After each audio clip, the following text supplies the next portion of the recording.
Hello everybody, my name is David. Thank you for watching. This is part 4 of my weekly Q&A videos. I'm sorry it's in so many parts. That's the only thing my equipment allows. So I'm answering people's questions from last week. Any questions, go down below in the comment section. Ask me and I'll answer them next week, okay? Thank you very much. I'm going to start right in here. From Julia. I don't know where you're from, so that reminds me, please everyone tell us your locations. Tell us where you are. Okay, please tell us locations. So Julia asks or states, how to handle visible traces on the body from CPTSD. It's already hard enough for normal looking people to handle this trauma. How to handle both? It's impossible. It's just not fair. They give you life just to kill you slowly afterwards. The same people who produced you, literally been treated like an unwanted product. Life is a misery. I wonder how it feels to feel human and to have healthy narcissism and boundaries. Can't breathe. And Julia, I read it just so you don't think that I'm ignoring you or anything. I'm not sure what you're asking. I don't know what visible traces on your body are from CPTSD.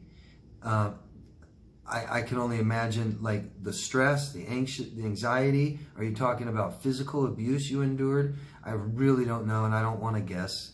It won't do me any good. So Julia, please, and everybody else that I miss or forget or misunderstand or you don't understand me, ask me again. Please. Please, Julia, ask me again your question and tell me in another way or give me some more information. Because I don't know what that means, how to handle visible traces on the body from CPTSD. I'd be guessing. I don't know if that means, you know, damage from stress or somebody physically damaged your body, you know. I don't know. I'm sorry. Seems like you're suffering very much. So it really helps to understand all of this. So please ask me again so I can help you, okay? Thank you. KM from Arizona. Hello, good to see you again, always. Hi, David, could you please give examples of a codependent's false self versus a person with a personality disorder false self? Thank you. Well, and I wrote down here, I'll try, but I'm not quite sure I understand, but let me try. So, a false self, right? What's a false self? Well, it mostly refers to people who don't have a very stable sense of self, okay? So, it kind of is the same, right? But I think more of a degree, if that makes sense. In other words, so you have 5 factors that make up ourself, just my opinion, and one of them is opinion. So a codependent might not change their opinion very much, or they might say one real common thing people with false self do is, me too, oh, me too, oh, yeah, me too. Oh, I didn't even know I liked it until I met you. I love that one. It took me to know you to know that I like that too. I didn't even realize I like that like you do until I met you. You helped me realize that I like this too, just like you do. I like that one. But, so, if you go into like,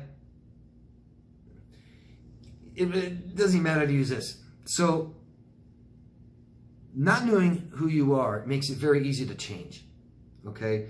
And a person with a personality disorder is going to not know who they are, right? More than someone that's just codependent. Codependent's still going to kind of know who they are. So in other words, like things that they value. This is a clear one. So a codependent does value, typically, honesty, loyalty, respect. Let's just say most just codependents that are not disordered, have a personality disorder. They will value these things, but they may meet someone with a personality disorder and find themselves compromising these things. Damn it. Oh, they lied to me again, so I'm going to have to shove these out of the way to accept it. And I'm going to keep saying, hey, please, please tell me you're sorry for lying, and please tell me you're not going to lie again, stuff like this. And they go, oh, screw you, I didn't lie. And you kind of compromise these things. But a person with a personality disorder doesn't value these things at all. Right? So it's real easy to lie, to cheat, to steal, and it doesn't seem like much. So codependent's false self might compromise a moral and then afterwards feel horrible about it. And if you call them out on it or ask them about it, they'll feel awful about it. Whereas someone with a personality disorder does it every day, doesn't care, unaffected by it. They'll lie to you right to your face. No, I didn't. No, I don't care. I like that too. Sure, I love respect. I think, I have so much respect for people, and then you see them disrespect people and it means nothing to them.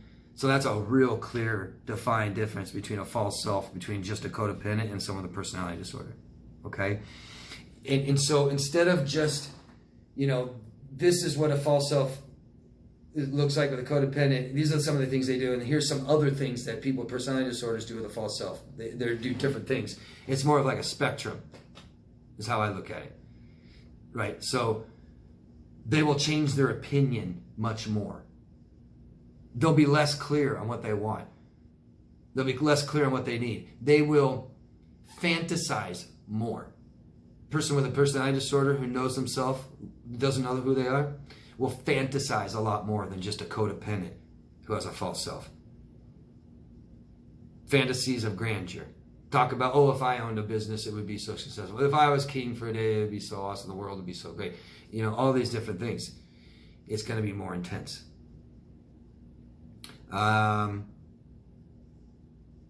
Codependent false self won't tell you how they feel. They may not tell you what they think, their opinion. They won't ask for what they want. Okay? Where a personality disorder false self will change their opinion constantly. They won't know what they want at all, or that will change all the time. They don't know what they need at all. They'll tell you what they need and it's fake, false things. They won't know how they feel. Person with a codependent false self, way more likely to know how they feel. Where a personality disorder false self, they don't even know how they feel maybe. That changes more. You see that?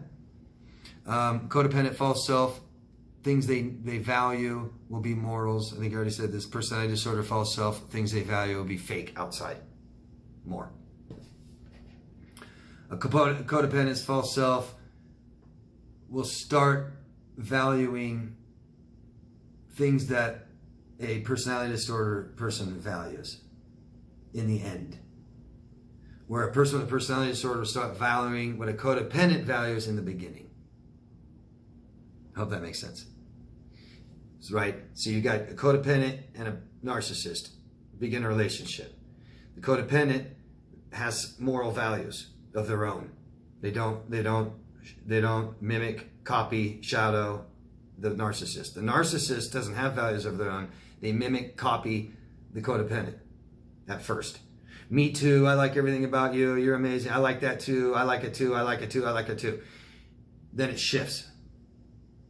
Then the narcissist, who doesn't really care about what they said that much, they don't really know themselves, they start being extremely selfish. They start saying, I want this, I need this, give me this is my opinion, blah, blah, blah, blah.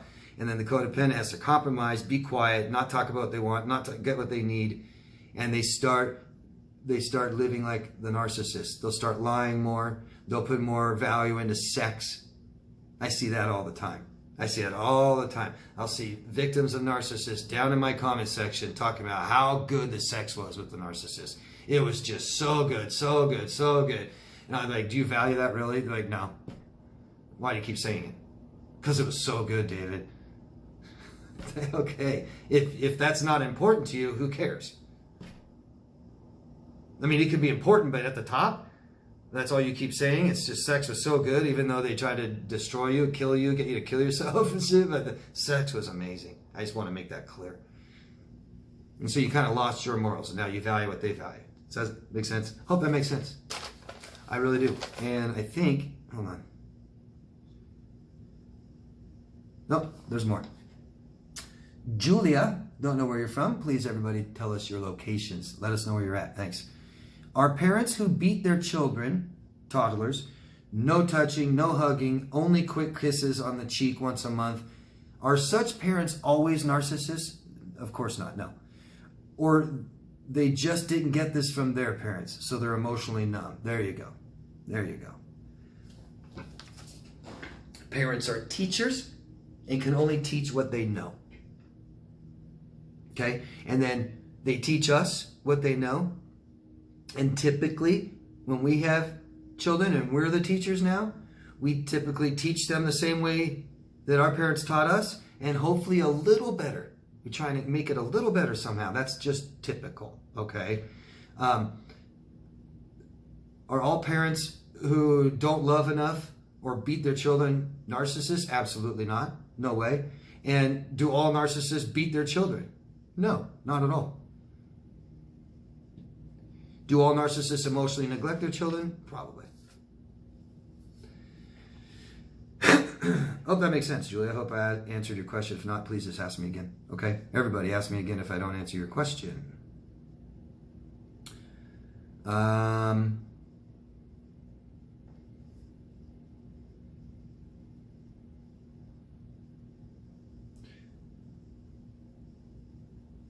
this is a really long question from Kay in the United Kingdom. I'm going to try to answer this because we still have time left on this video.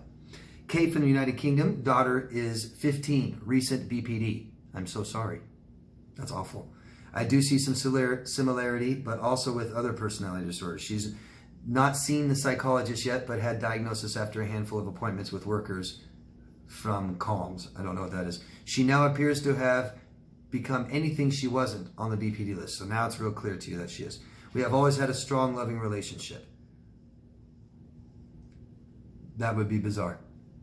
However, around 2 years ago, she started doing two things: dressing and acting the same as me, following me, staring at me, answering for me, then lying about me, went away from me, even bad-mouthing about what I look like. Her lies started small and silly, but grew. Now she puts all over social media that my mom's controlling, emotional, and physical abuse, and my daughter lies about everyone, her dad too. Just last week, she told professionals she now does not want to see her parents, as my mom was in and with me, my sister. I'm sorry, I'm reading it wrong because you made a mistake, and I'm not sure what you're trying to say.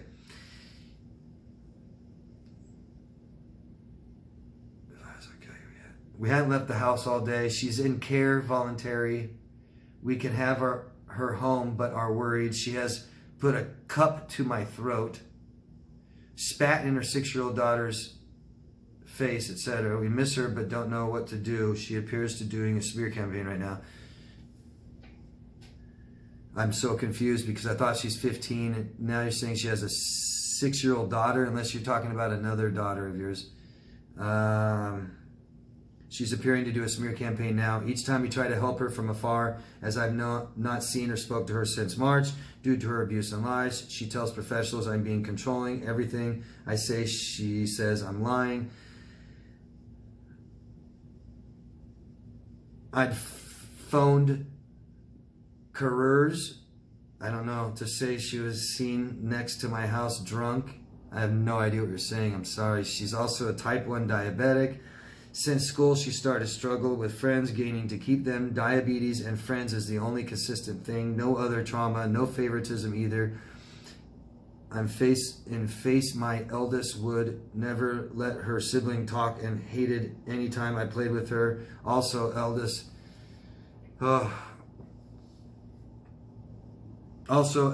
has openly admitted to us and other family that she lies about family and her life.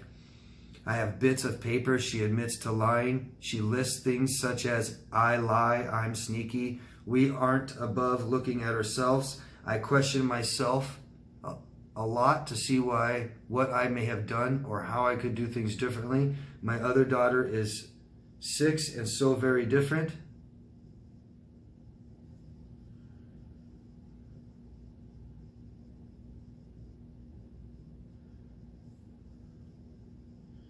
My other daughter is 6 and is so very different to how my eldest was. Why is that the case? I'm looking for answers, retracing her whole life to figure out why we were here today, looking at attachment theory, etc. She posts videos sobbing, but tells professionals she's never been happier. A lot going on here. I'm totally sorry. So, really sorry, really awful. And I can't tell you why she's BPD. I don't know if she's BPD. You said doctors diagnosed her maybe they're wrong, or at least one of your daughters that maybe they're misdiagnosed, maybe this is a medical condition, I would get a full medical exam, okay? Even though this does seem like a personality disorder. And I don't know why she is. I can tell you why borderlines become the way they are. And it starts at birth. I'm not saying everybody that experiences this at birth is borderline. I'm saying the borderline starts at birth with no connection to the mother. For some reason, they aren't connected to you emotionally, okay? And tons and tons of emotional neglect and abandonment. Someone abandoned them. And either physical or sexual trauma or both. So maybe they've experienced traumas you aren't aware of. Maybe they have a medical condition. Maybe you aren't aware of some things that you have done. I got to throw that out there, right? Maybe you're not aware that you were in an abusive relationship with your husband the whole time and that you're actually neglected them somewhat, that you weren't healthy. Maybe your husband or your brother or somebody else abused them and you don't know. There's just so many maybes, okay? But I'd start, instead of beating yourself up and what you haven't done good enough and stuff like that, I'd find out a way to help your children if they're still under 18. And if they're not, they're over 18 and they're abusing you, there's nothing else you can do except make the abuse stop. However you have to do it, you better make it stop. This is a trauma disorder, reaction to trauma. So they've been traumatized somehow if they are borderline, okay, or if she is.